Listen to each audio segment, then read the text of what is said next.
Bienvenue dans cette nouvelle édition du QG News. Voici les titres de l'actualité. Au Tchad, à l'initiative des organisations de la société civile et de la majorité présidentielle, des meetings se succèdent pour dénoncer les attaques armées et appeler à la préservation de la paix et à la stabilité du pays. Au Mali, une main tendue au cœur de l'actualité. Le président Ibrahim Boubacar Keïta a appelé le chef de file de l'opposition, Soumaïla Cissé, qui avait rejeté le verdict des urnes. Il affiche une volonté de rassemblement. Et puis au Rwanda, les enfants souffrent de retard de croissance. La malnutrition est l'une des principales causes.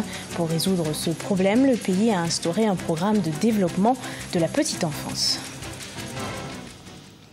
Au Tchad, les manifestations se poursuivent. Les militants des partis politiques alliés au pouvoir expriment leur colère après les attaques terroristes de ces derniers jours au nord du pays. Des meetings sont également organisés depuis plusieurs jours. Reportage de notre correspondant Mahamat Ramadan. Au Tchad, quelques jours après les incursions rebelles au nord du pays, des manifestations de la société civile et des meetings politiques se succèdent à travers le pays pour dénoncer les attaques armées et appeler à la préservation de la paix et la stabilité du pays. Ceux qui viennent verser votre sang, le sang des Tchadiens, détruire le pays, nous ramener en arrière, tuer la démocratie, cela ne mérite pas. Je dis bien, ne mérite pas un égard quelconque à leur endroit. Soyez rassurés que tout sera mis en œuvre pour que cela réponde devant leurs actes. Certains manifestants accusent les rebelles d'être des mercenaires à la solde de l'étranger pour déstabiliser les institutions démocratiques du pays. Ils appellent par ailleurs ces derniers à regagner la légalité et défendre leurs idéaux par des moyens politiques et démocratiques. Le Tchad a connu quand même 40 ans de déstabilisation et de la guerre civile. Il est temps que le Tchad soit uni, il est temps que le Tchadien se pardonne. Et si aujourd'hui, des terroristes qui s'organisent et ils sont financés par l'extérieur pour venir déstabiliser le Tchad, les Tchadiens doivent se lever comme un seul homme et dire non. Et c'est le cas que nous venons de vivre. Par ailleurs, les manifestants ont mis en garde les partis politiques qui profitent ces derniers jours de ces incidents pour faire de la récupération politique et dénoncer les réactions populaires face aux attaques terroristes. Au Cameroun, près de 200 élèves ont été enlevés ce samedi 16 février 2019 au collège Saint-Augustin de Kombo, un établissement situé dans la région du Nord-Ouest. La remise en liberté des élèves et de 2 agents de sécurité, un enseignant et ses 2 enfants est intervenue ce dimanche 17 février. Il s'agit du 2e kidnapping le plus important depuis le début du conflit entre séparatistes armés et forces de l'ordre. Dans cette région anglophone en crise, les sécessionnistes avaient imposé un boycott des cours dans les établissements scolaires. Un entretien téléphonique au cœur de l'actualité malienne. Le chef de l'État, Ibrahim Boubacar Keïta, a appelé le chef de file de l'opposition, Soumaïla Cissé, le 15 février. Le chef de l'État dit vouloir rassembler tous les acteurs politiques du pays. Reportage de notre correspondant Mokhtar Bari. Un bruit depuis la proclamation des résultats du scrutin présidentiel ayant vu la réélection du président Ibrahim Boubacar Keïta. La main tendue du grand frère à son cadet s'est précise. En effet, le président malien a appelé le chef de file de l'opposition Soumaïla Cissé, qui avait rejeté le verdict des urnes. Un geste de décrispation longtemps attendu par les Maliens. Donc je pense que c'est vraiment un début de décrispation longtemps attendu et que une démarche que le président de la République a mis du temps à entreprendre. Et tout cela, c'est en fonction de ce que ça va donner comme résultat et de ce que ça va arracher aux différents protagonistes de la crise post-électorale comme concession. Le chef de file de l'opposition à la tête d'un front composé de plusieurs candidats à la dernière présidentielle n'ont de cesse d'exprimer leur désapprobation quant à l'issue du scrutin à travers des marches et meetings.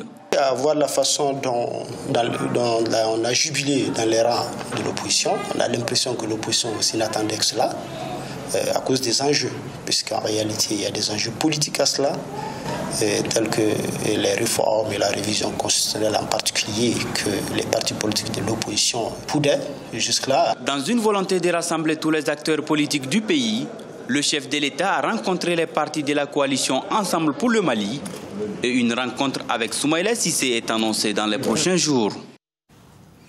En République démocratique du Congo, Félix Tshisekedi, le président congolais, a échangé le 17 février avec son prédécesseur, Joseph Kabila, sur la mise en place d'une coalition. Sa création s'inscrit dans le cadre de la formation du gouvernement après le scrutin du 30 décembre. Pour rappel, la RDC a connu sa première passation pacifique du pouvoir depuis son indépendance le 30 juin 1960.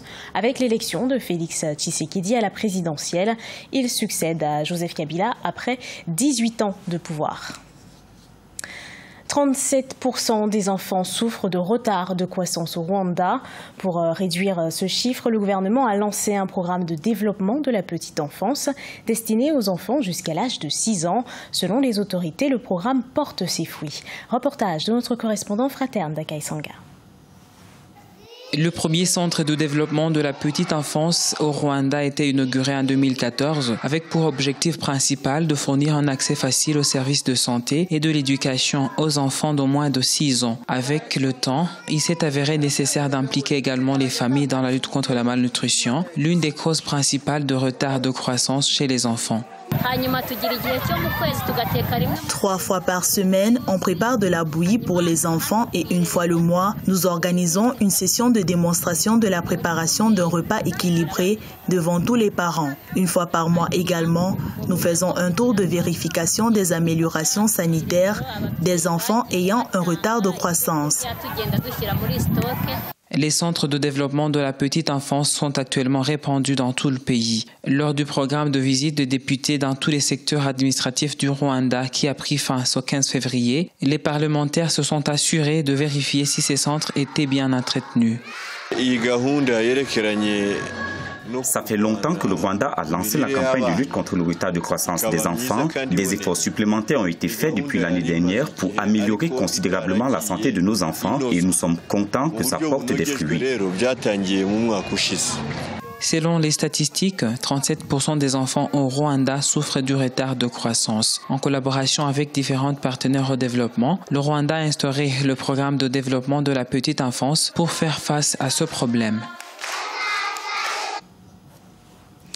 Du sport à présent avec la 21e édition de la Coupe d'Afrique Niger 2019.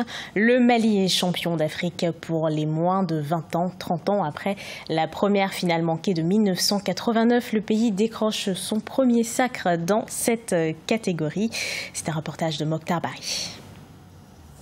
La 21e édition de la Coupe d'Afrique Junior Niger 2019 a livré son verdict à Niamey. Face au Sénégal qui jouait sa 3e finale d'affilée, les Maliens avaient à cœur de rééditer l'exploit de l'équipe cadette qui avait offert le premier trophée continental au Mali dans ce même pays en 2015. Une victoire qui enchante les Maliens. On est trop content pour les Aiglons, vraiment, ça fait vraiment plaisir et on espère que ça va continuer. Franchement, je suis bien content aujourd'hui. Vraiment, moi, j'ai bien content aujourd'hui. Très bien. Après 2 Coupes d'Afrique en 2015 et 2017 dans les catégories des cadets, le Mali vient de franchir un nouveau palier. L'équipe malienne n'était pourtant pas parmi les favoris du fait d'une crise qui paralyse le foot depuis 2015. Le championnat malien est momentanément arrêté. Mais voir tout ça et qu'on parvient à emporter une coupe internationale, un tournoi international, donc ça c'est très bien, quoi. Donc vraiment, c'est une très grande joie. Étant les supporters, nous sommes vraiment impatients de voir le redémarrage du championnat malien, quoi. Nous sommes tous impatients de voir ça. Donc pour vraiment l'avancée du football malien, quoi. Les Aiglons arrivent ce lundi à Bamako, où un accueil populaire leur sera réservé. Ils représenteront le continent en compagnie du Sénégal, de l'Afrique du Sud et du Nigeria à la Coupe du Monde Junior en Pologne en mai 2019.